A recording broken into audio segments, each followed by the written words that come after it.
Ayan na, sunod na. Oo. Sasalita ka.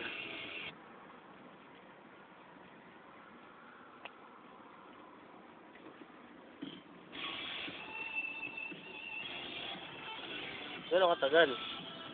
Subok lang. Tignan natin. Ngayon pare ako papunta doon sa French school.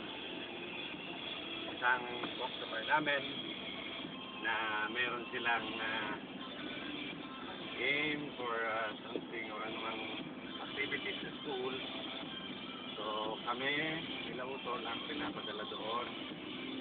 Representative ng Nestle.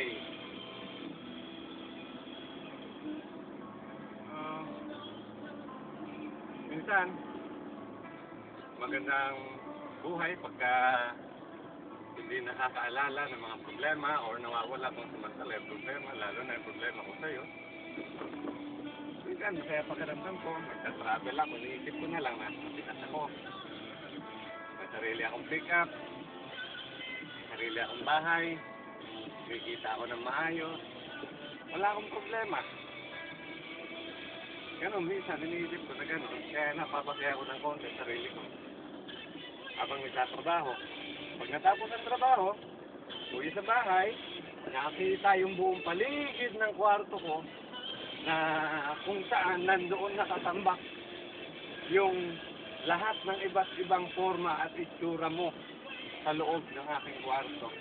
Yun, bumabalik na naman ang problema, ang pangungulila, ang tanong sa sarili ko, bakit? Puro bakit? Bakit? Puro bakit? Walang sagot. Hindi ko alam. Nasaan? O anong sagot? Hindi ko alam. Ewan ko. Hindi ko maintindihan. Narinig mo yung kantang yan? Pakinggan mo. Mula nung nawala ka.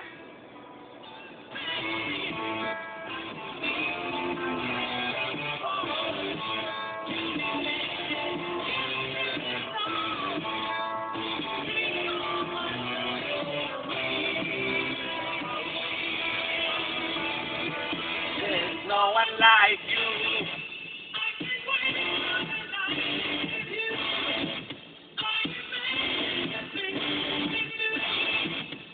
Hanggang saan ko kaya papasin ang problema? Hanggang kailan ako magsisiin?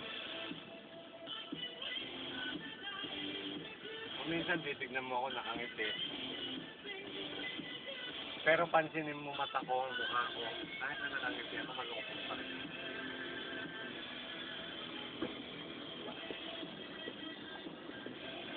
Hindi ko maitatago yung lungkot at pangungulila ko sa iyo.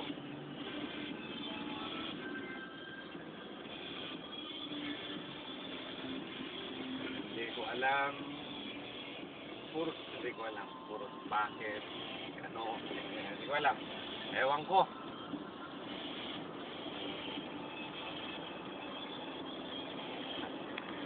Yun din.